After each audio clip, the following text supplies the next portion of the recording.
নমস্কার বন্ধুরা, তৃষ্ণা রান্নাঘরে আপনাদের সকলকে স্বাগত। আজকে নিয়ে চলে এসেছি একটা নতুন রেসিপি চিড়ে দিয়ে।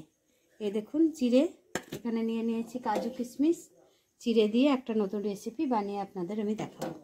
ভিডিওটি স্কিপ না করে প্রথম থেকে শেষ পর্যন্ত দেখতে থাকুন। অনেক দিন পর এসেছি আপনাদের কাছে, প্রচণ্ড অসুস্থ হয়ে গেছিলাম মাঝে, তাই আপনাদেরকে আমি ভিডিও দিতে পারিনি। কড়াইটা বসিয়ে দিয়েছি। প্রথমেই এখানে একটা ছোট বাটির 2 বাটি চিড়ে আমি নিয়ে নিয়েছি। আপনারাও ঠিক মাপ করে চিড়েটা নিয়ে নেবেন। চিড়েটাকে পরিষ্কার করে জলে 2 থেকে 3 বার জল দিয়ে ধুয়ে নেব। এই দেখুন বন্ধুরা, পরিষ্কার জল যতক্ষণ না বেরোলো ততক্ষণ পর্যন্ত কিন্তু আমি চিড়েটাকে ধুয়ে নিলাম। প্রথমে কড়াইয়ে 1 চামচ গাওয়া ঘি দিয়ে দিলাম।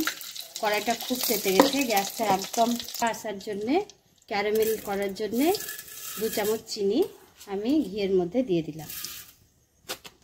মুখ ফাটিয়ে 3টে এলাচ এখানে আমি এর মধ্যে দিয়ে দিচ্ছি। দেখুন বন্ধুরা, চিনিটা আমার লাল হয়ে ক্যারামেল তৈরি হয়ে গেছে। এবারে এর উপরে আমি দিয়ে দেব 500 গ্রাম দুধ।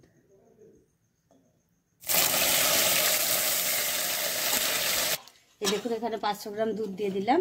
দিয়ে দিচ্ছি কিছুটা কাজু আর কিশমিশ, দিচ্ছি 2টো তেজপাতা। দেখুন বন্ধুরা, দুধটাও ফুটে উঠেছে। আর এই দেখুন, চিড়েগুলো অনেকটাই প্রায় সেদ্ধ হয়ে গিয়েছে ধুয়ে রাখার কারণে। তাহলে এবার আমি চিড়েগুলো এর মধ্যে দিয়ে দেবো ফুটন্ত দুধে।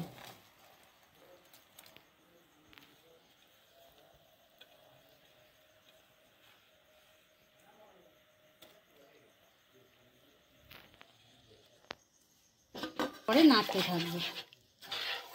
এবারে দিয়ে দেবো স্বাদ মতো চিনি। দিয়ে দিচ্ছি, আমার এখানে 200 গ্রাম মানে 2 বাটি চিড়ে ছিল, আর 500 গ্রাম দুধ, আমি এখানে 250 মতো চিনি দিয়ে দিচ্ছি। তাহলে মিষ্টিটা ঠিকঠাক দাঁড়াবে। অবশ্য আপনারা যেমন মিষ্টি খাবেন ঠিক তেমনি মিষ্টিটা দেবেন। আর অল্প একটুকু লবণ। দেখুন বন্ধুরা, চিড়ের পায়েসটা কত সুন্দর হয়ে গেছে, একদম জমজমাট। আপনারা যেন অবশ্যই বাড়িতে বানিয়ে খাবেন, প্রিয়জনদের খাওয়াবেন, দেখবেন কিন্তু খেতে খুব টেস্টি।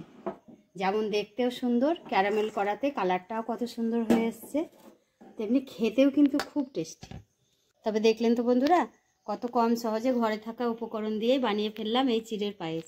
অবশ্যই আপনারা বানিয়ে একবার খাবেন আর কমেন্টে জানাবেন কেমন হয়েছে কি না হয়েছে।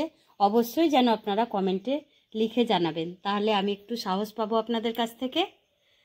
ভিডিওটি আমি এখানেই শেষ করলাম। নমস্কার।